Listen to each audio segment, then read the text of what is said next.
Hello to everyone. आज हम लोग कॉरपोरेट गवर्नेंस का पेपर डिस्कस करेंगे। इसमें मैं छोटी छोटी क्लिप्स बनाऊंगा और ये सभी क्वेश्चंस मैं यहाँ पे डिस्कस करूँगा। बेसिकली कॉरपोरेट गवर्नेंस एमकॉम का ये सिलेबस है। आई गेस ये 4th सेमेस्टर का सिलेबस है, तो इसके क्वेश्चंस जो इम्पोर्टेंट क्वेश्चंस हैं इन्हें हम एक एक करके डिस्कस करेंगे और इन क्वेश्चंस को कवर करने के साथ ही ऑलमोस्ट आपका सारा सिलेबस इसका कवर हो जाएगा। तो मैं छोटी छोटी क्लिपिंग्स बनाऊंगा और इनमें हर एक क्वेश्चन को मैं यहाँ पे डील करूँगा। सबसे पहले यहाँ पे क्वेश्चन आता है, what do you mean by the corporate transparency. तो इसके रिगार्डिंग ये मैंने पूरा आंसर यहाँ पे लिख रखा है कॉर्पोरेट ट्रांसपेरेंसी के रिगार्डिंग। लेकिन उससे पहले मैं थोड़ा ये समझाना चाहता हूँ कि कॉर्पोरेट गवर्नेंस का बेसिकली क्या मतलब होता है। एक बेसिक कंसेप्ट यहाँ पर हम लेकर के चलते हैं। देखो भाई, कॉर्पोरेट गवर्नेंस बेसिकली है क्या। स्टार्टिंग से स्टार्ट करते हैं। मान लीजिए आपको कोई बिज़नेस करना है, ठीक है।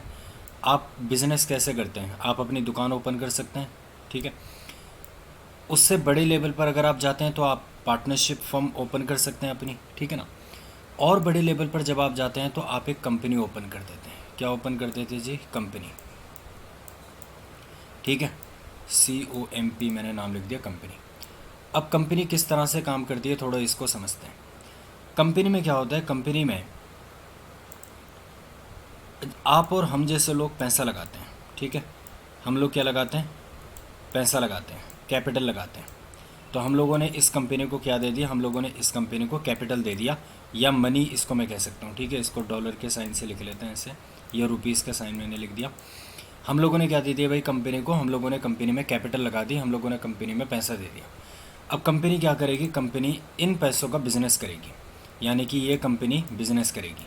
अलग अलग तरह के बिजनेस हो सकते हैं। कोई कंपनी का काम होगा भाई, सीमेंट की कंपनी होगी तो उसका सीमेंट का बिजनेस है।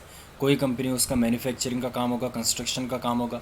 कोई कंपनी उसका फैशनेबल प्रोडक्ट बेचने का काम होगा, ठीक है। तो अलग अलग तरह की कंपनीज होती हैं, अलग अलग तरह के बिजनेसेस होते हैं। तो अभी तक मैंने आपको क्या कहानी बताई कि कोई पर्सन है वो बिज़नेस करना चाहता है, उसने एक कंपनी ओपन कर दी। अब कंपनी में पैसों की रिक्वायरमेंट पड़ती है तो उसने आप और हम जैसे लोगों से पैसा मांग लिया। तो हम लोग क्या हो गए जी? हम लोग शेयर होल्डर्स हो गए। हम लोग क्या हो जाते हैं? शेयर होल्डर्स हो जाते हैं। क्यों? क्योंकि हमने इस कंपनी को पैसा दे दिया और बदले में इस कंपनी ने हमें क्या दे दी? एक रसीद काट करके दे दी, जिसे हम कहते हैं शेयर्स। और हम इन शेयर्स को होल्ड कर रहे हैं तो हम क्या मान लिए जाते हैं? शेयर होल्डर्स मान लिए जाते हैं।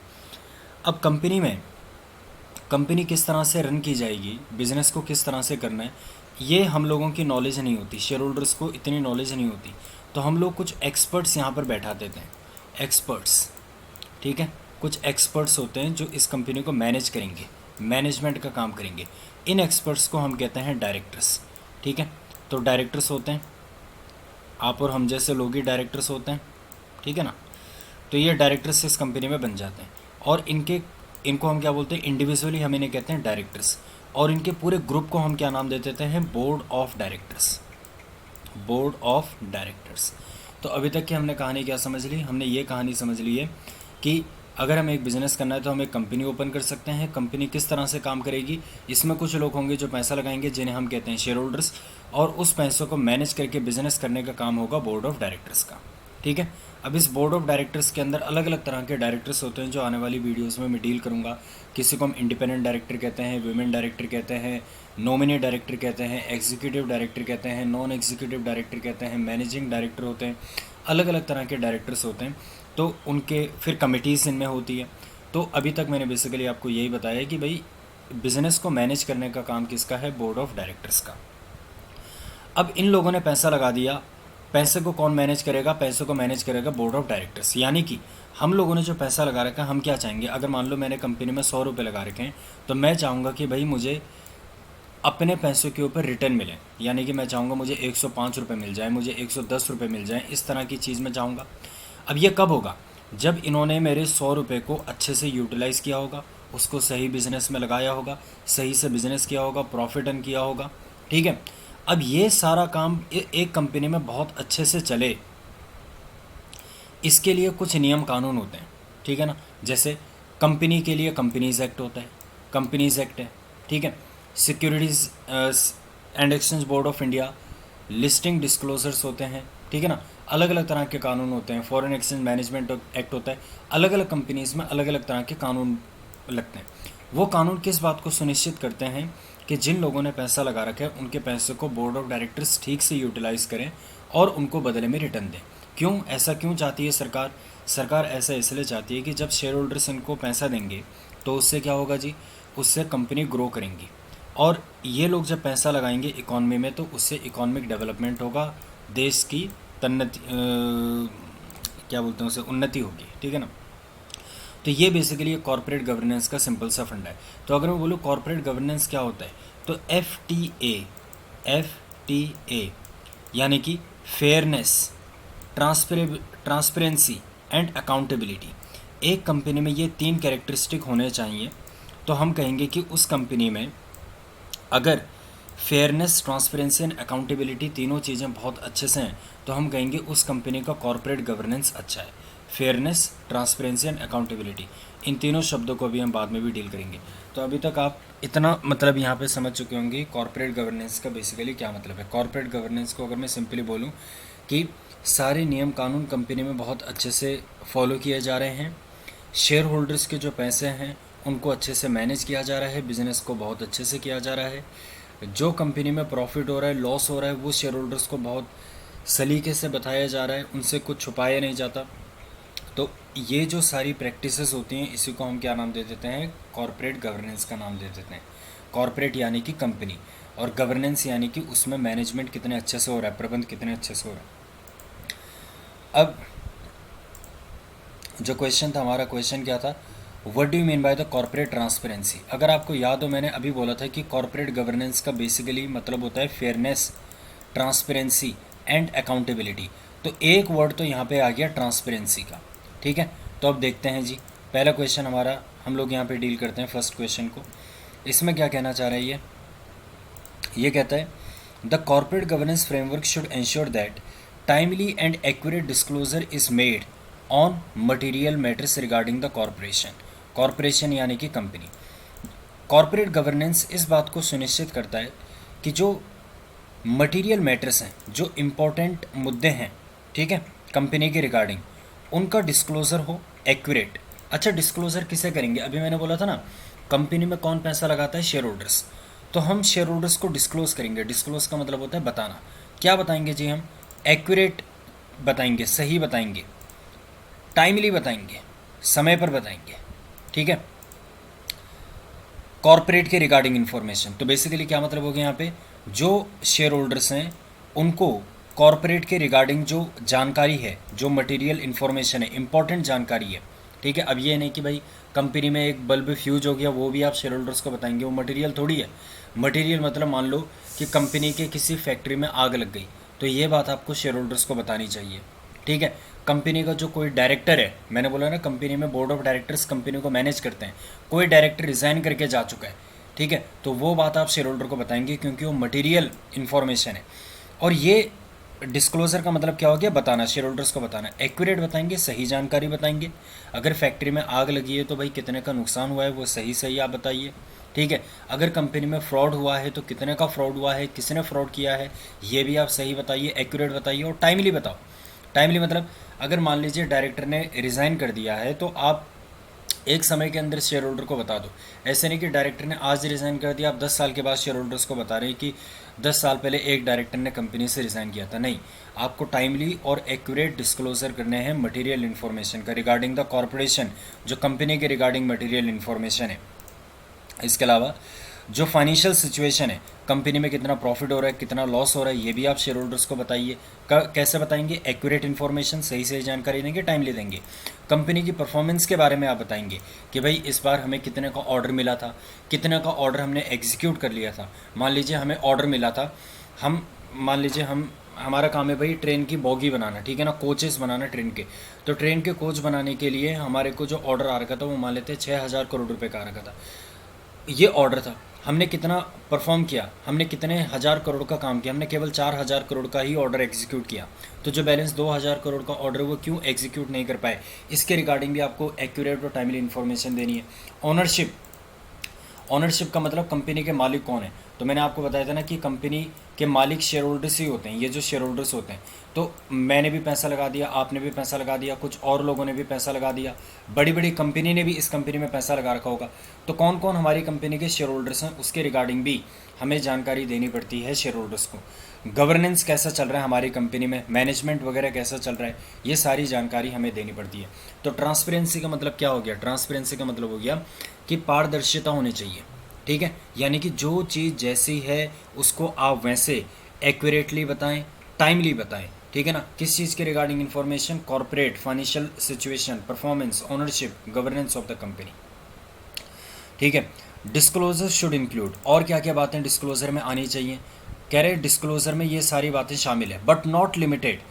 इतना ही नहीं, ये तो कह रहे हैं एग्जाम्पल हमने दे दिए कि ये चीज़ें आपको डिस्क्लोज करनी चाहिए। जैसे मटेरियल इन्फॉर्मेशन ऑन व्हाट, मैंने अभी आपको बताया था। फाइनेंशियल मतलब प्रॉफिट एंड लॉस अकाउंट आप बताइए, बैलेंस शीट यानी कि आपकी कंपनी में कितनी एसेट्स हैं, ऑपरेटिंग रिजल्ट्स, ऑपरेटिंग रिजल्ट्स का मतलब क्या हो गया कि जो आपका मेन बिजनेस है उस बिज़नेस को करने से आपको कितना प्रॉफिट या कितना नुकसान हुआ। जैसे मान लो आपका काम है भाई, आपका आपका क्या काम है? आपका काम है बिल्डिंग्स बनाना, आप की जो कंपनी है उसका काम है बिल्डिंग बनाना। तो बिल्डिंग बना करके जो आपने बेचा वो आपका ऑपरेटिंग प्रॉफिट हो गया। अब कंपनी के पास कैश पड़ा हुआ है, उसने उसकी एफडी करवा रखी है, तो वो ऑपरेटिंग प्रॉफिट नहीं है, वो नॉन ऑपरेटिंग प्रॉफिट है।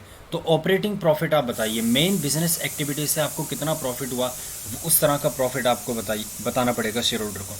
कंपनी का objective and the non financial information, non financial information आप कंपनी के बारे में बताइए।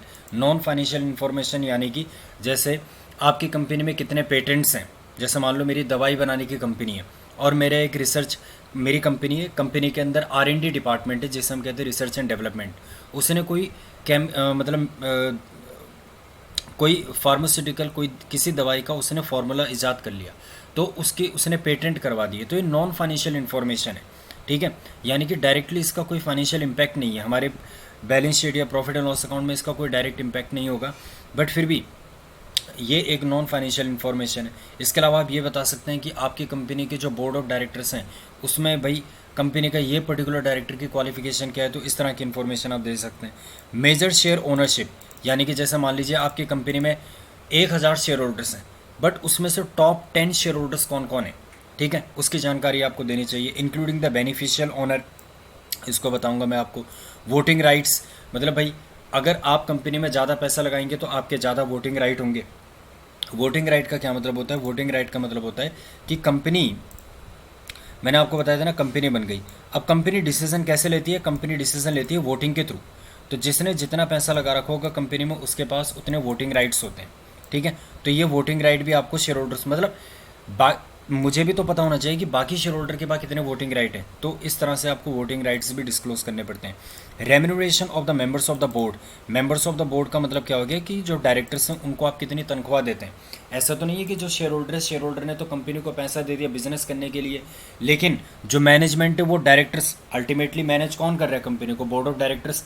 तो हो सकता है कि बोर्ड ऑफ डायरेक्टर्स अपने को ही ज़्यादा रेम्यूनरेशन दे रहे हों। कहने का मतलब क्या है कि मान लो हमने इस कंपनी में लगा दिए 2000 करोड़ रुपए, 2000 करोड़ रुपए का IPO, यानी कि इन शेयर होल्डर्स ने 2000 करोड़ रुपए कंपनी को दे दिए।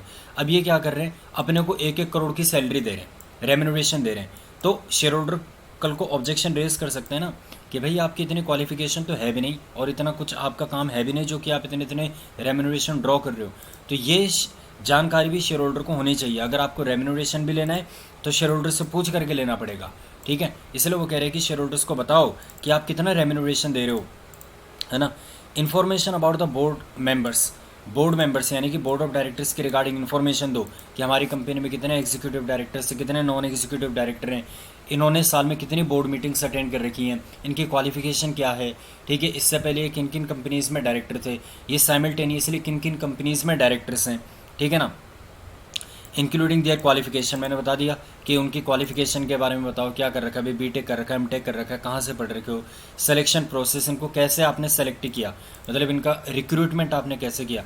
अदर कंपनी डायरेक्टरशिप, बाकी किन किन कंपनीज़ में डायरेक्टर्स हैं।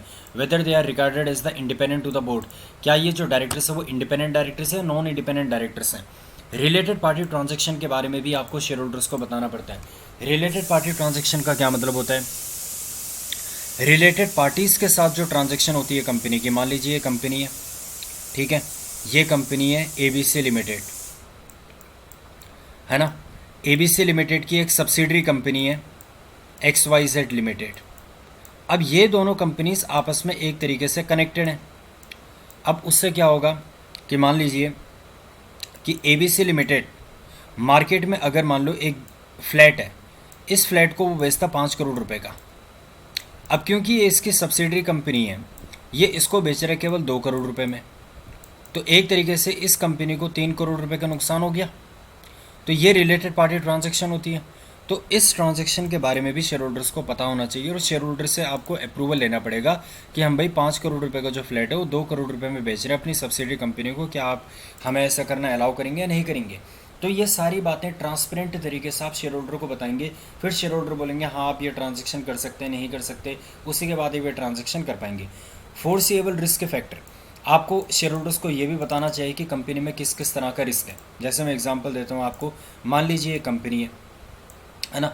अब कंपनी का नाम है ABC लिमिटेड, ठीक है, और एक कंपनी है PQR ने ABC लिमिटेड के ऊपर केस कर दिया, और ये केस चल रहा हाई कोर्ट में। और PQR ने जो केस कर रखा है उसका क्लेम बनता है 500 करोड़ रुपए का। 500 करोड़ रुपए एक बहुत बड़ा अमाउंट है। अगर मान लो कल को PQR जीत जाता है ये केस, तो ABC लिमिटेड को 500 करोड़ रुपए देने पड़ेंगे। उससे क्या होगा, इसका जो कैश है, कैश के ऊपर नेगेटिव इम्पैक्ट आ सकता है, इसका कैश कम हो जाएगा। तो ये एक तरह का हमारे लिए रिस्क है, वल्नरेबल सिचुएशन है, ठीक है। तो इस तरह की बातें भी आपको शेयर होल्डर को बतानी चाहिए कि साहब हमारी कंपनी में क्या क्या रिस्क हैं। तो ये मैंने एक एग्जांपल दिया है रिस्क का। इस तरह का ये किस तरह का रिस्क हो गया, लीगल रिस्क हो गया, ठीक है ना। और क्या रिस्क हो सकते हैं, मान लो हमारे क्लाइंट जो है, हमारे कस्टमर जो है सूडान में है, ठीक है। अब सूडान में क्या चल रहा है, पॉलिटिकल डिस्टर्बेंस चल रहा है। कल को मान लो कि वहाँ पे पॉलिटिकल डिस्टर्बेंस है, या मान लो हमारी अफ़गानिस्तान में हमारे कस्टमर हैं, अब वहाँ पे तालिबान का राज आ चुका है, तो उससे क्या हो रहा है, कस्टमर हमें पेमेंट ही नहीं कर सकता। तो ये भी एक तरह का रिस्क है। तो इस तरह की बातें भी हमें शेयर होल्डर को बतानी चाहिए कि क्या क्या फोर्सिएबल रिस्क हैं, ऐसे कौन कौन से रिस्क है जो हमें फ्यूचर में बियर करने पड़ सकते हैं, ठीक है। तो ये बातें भी आपको डिस्क्लोज करनी चाहिए ट्रांसपेरेंट तरीके से, किसको, शेयर होल्डर्स को। Issue regarding the employ and other stakeholders. Other stakeholders जैसे कि अदर स्टेक होल्डर्स क्या हो सकते हैं भाई, अदर स्टेक होल्डर मतलब जिनका कंपनी से जुड़े हुए हैं। जैसे मान लो ये कंपनी है, कंपनी के स्टेक होल्डर कौन कौन से हो सकते हैं, कंपनी के जो एम्प्लॉयज़ हैं वो कंपनी के स्टेक होल्डर हैं। मान लो अगर मैं बात करूँ जेट एयरवेज़ की, ठीक है, तो अगर मैं जेट एयरवेज़ की बात करूँ या मैं किंगफिशर की बात करूँ, किंगफिशर कंपनी जब बंद हो गई तो उसके जो एम्प्लॉयज़ थे उनको काफ़ी टाइम से उनकी सैलरी नहीं मिली थी। यानी कि अगर एक कंपनी अच्छा परफॉर्म करती है, बेकार परफॉर्म करती है, तो उसके एम्प्लॉय को भी इम्पैक्ट पड़ता है। अगर अच्छा परफॉर्म करती है तो एम्प्लॉयज़ की सैलरी बढ़ती है, उनको बोनस मिलता है, ठीक है, ग्रेचुटी अच्छा खासा मिलता है। लेकिन अगर कंपनी बेकार परफॉर्म कर रही है तो एम्प्लॉयज़ की सैलरी वगैरह के ऊपर क्या पड़ता है, इम्पैक्ट पड़ता है, ले ऑफ होते हैं, बहुत सारे एम्प्लॉयज़ को निकाल दिया जाता है, ठीक है। तो एम्प्लॉयज़ भी एक तरह के क्या हैं, स्टेक होल्डर्स हैं। शेयर होल्डर जो हैं कंपनी के, शेयर होल्डर्स भी कंपनी के क्या हैं, स्टेक होल्डर्स हैं। क्योंकि अगर कंपनी अच्छा परफॉर्म करेगी तो इनको डिविडेंड मिलेगा, कंपनी अगर बेकार परफॉर्म करेगी इनको डिविडेंड नहीं मिलेगा। डिबेंचर होल्डर्स जो हैं वो भी कंपनी के स्टेक होल्डर्स हैं। अगर कंपनी अच्छा परफॉर्म करेगी तो इनको इंश्योर रहेगा कि इनका जो इंटरेस्ट पेमेंट है वो टाइमली मिल जाए। इसके अलावा जो सरकार है, सरकार को भी क्या चाहिए होते हैं, टैक्सेस चाहिए होते हैं। अगर कंपनी अच्छा अर्न करेगी तो सरकार को टैक्स मिलेंगे। तो issue regarding the employees and the stakeholder, ये भी आपको शेयर होल्डर को बताना चाहिए। Governance structure and the policies including the content of the corporate governance code or policy and the process by which it is implemented, ठीक है। तो ये ज़्यादा डिस्कस करना पड़ेगा मुझे इस पॉइंट में, तो इस पॉइंट को अभी स्किप कर देते हैं। 9th वाला पॉइंट आप स्किप कर सकते हैं। तो ये मैंने ट्रांसपेरेंसी के रिगार्डिंग आपको बता दिए। 2-3 बातें और हम यहाँ पे डिस्कस कर लेते हैं। और ट्रांसपेरेंसी में क्या होना चाहिए, information should be prepared and disclosed in accordance with the high quality standard of the accounting and the financial.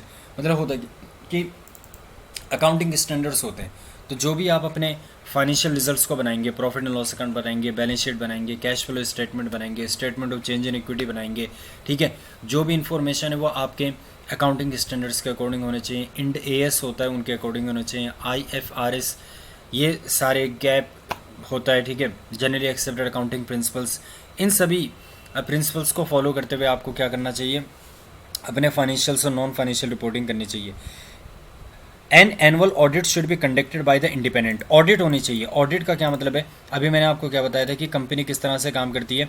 जैसे मान लीजिए ये कंपनी है, ठीक है, ये कुछ ज़्यादा ही हो गया यार, ठीक है ना, कंपनी है ना, ये कंपनी हो गई। कंपनी में इधर क्या होते हैं जी, ये शेयर होल्डर हो गए। शेयर होल्डर ने क्या दे रखा है, कंपनी को पैसा दे रखा है, अमाउंट दे रखा है, कैपिटल दे रखा है। ये कौन हो गए जी, बोर्ड ऑफ डायरेक्टर्स हो गए। बोर्ड ऑफ डायरेक्टर क्या करते हैं, कंपनी को मैनेज करते हैं। अच्छा, अब कोई एक ऐसा पर्सन होना चाहिए ना जो एक report card they board of directors का, कि बोर्ड ऑफ डायरेक्टर्स ने पूरे साल कैसा काम किया, है ना। 1 अप्रैल से लेकर के 31 मार्च का जो ये टाइम पीरियड था, इस पूरे साल में इन बोर्ड ऑफ डायरेक्टर्स की परफॉर्मेंस कैसी है। तो इस कंपनी के कामकाज का ऑडिट होना चाहिए, नहीं होना चाहिए। ऑडिट मतलब चेकिंग, ठीक है ना। तो ऑडिट किस पर्सन के द्वारा होनी चाहिए, जो इंडिपेंडेंट हो, जो बोर्ड ऑफ डायरेक्टर्स के दबाव में ना हो। तो वो यही कह रहे हैं कि एनुअल यानी कि साल खत्म होने के बाद ऑडिट होनी चाहिए of the conduct bye an independent competent qualified auditor. जो ऑडिट करता है उसे हम कहते हैं ऑडिटर। तो क्वालिफाइड होना चाहिए यानी कि पढ़ा लिखा ऑडिटर होना चाहिए, ठीक है ना। कॉम्पिटेंट होना चाहिए, जिसको कि ऑडिट करनी आती हो। इंडिपेंडेंट होना चाहिए, है ना। In accordance with the high quality auditing standards, कुछ ऑडिटिंग के स्टैंडर्ड्स होते हैं जो कि संस्थाओं ने इशू किए होते हैं, ठीक है ना, उसके अकॉर्डिंग आपको ऑडिट करना चाहिए। तो इतना लंबा पॉइंट याद करने की जरूरत नहीं है, आप सिंपली कह सकते हैं कि भाई इंडिपेंडेंट ऑडिटर के द्वारा ऑडिट होनी चाहिए। External auditors should be accountable to the shareholders and owe a duty to the company to exercise due professional care in conduct of the audit. तो वो यही कह रहे हैं कि भाई जो ऑडिटर है, ऑडिटर जब ऑडिट करे तो वो अपनी जिम्मेदारी को समझे। ऐसे नहीं कि बोर्ड ऑफ डायरेक्टर्स उसको पैसे खिला दिए और वो गलत ऑडिट करके चला गया, यानी कि कंपनी में अगर कुछ गड़बड़ है तो उसको वो डिस्क्लोज नहीं कर रहा, ऐसा नहीं होना चाहिए। Channels for disseminating information should provide for the equal, timely and cost efficient access to relevant information by the users। तो ये कह रहे हैं कि भैया टाइमली इन्फॉर्मेशन होनी चाहिए, equal, timely and cost efficient. इसका मैं सिंपल सा मतलब आपको बताऊं कि सभी स्टेक होल्डर्स को एक समय पर सारी इन्फॉर्मेशन पहुंच जानी चाहिए, ठीक है। अब मान लो कंपनी के 1000 शेयर होल्डर्स हैं, कुछ बड़े बड़े शेयर होल्डर्स को पहले आपने इन्फॉर्मेशन दे दी कि भाई हमारी कंपनी में इतना प्रॉफिट हो रखा है, फिर कुछ को आपने बाद में इन्फॉर्मेशन दी। तो ऐसा नहीं होना चाहिए, एक ही टाइम पे एक साथ सभी को इन्फॉर्मेशन डिसेमिनेट होनी चाहिए, पहुंचनी चाहिए। तो अगर आपके पास क्वेश्चन आ गया what do you mean by the corporate transparency, तो आप ये लिख सकते हैं। सिंपल सी कुछ बातें नहीं है ये, सिंपल सी। ट्रांसपेरेंसी का मतलब क्या हो गया, ट्रांसपेरेंसी का मतलब हो गया कि शेयर होल्डर को आपको जानकारी देनी पड़ेगी सही तरीके से, जैसी है वैसी देनी पड़ेगी। तो एक्यूरेट देनी पड़ेगी, सही जानकारी देनी पड़ेगी, समय पर देनी पड़ेगी, ठीक है ना। अब वो जानकारी क्या क्या हो सकती है, वो फाइनेंशियल के रिगार्डिंग हो सकते हैं, नॉन फाइनेंशियल के रिगार्डिंग हो सकती है, रेम्यूनरेशन के रिगार्डिंग हो सकती है, बोर्ड ऑफ डायरेक्टर्स के रिगार्डिंग, रिलेटेड पार्टी ट्रांजेक्शन के रिगार्डिंग, रिस्क के रिगार्डिंग, कौन कौन स्टेक होल्डर हैं उसके रिगार्डिंग। फिर ये कहते हैं कि ऑडिट कंपनी का होना चाहिए। तो ये क्वेश्चन आप कर सकते हैं easily. Thank you so much. अगली वीडियो में मैं आगे के ये क्वेश्चंस को कवर करूँगा, है ना। तो देखते रहो आप लोग।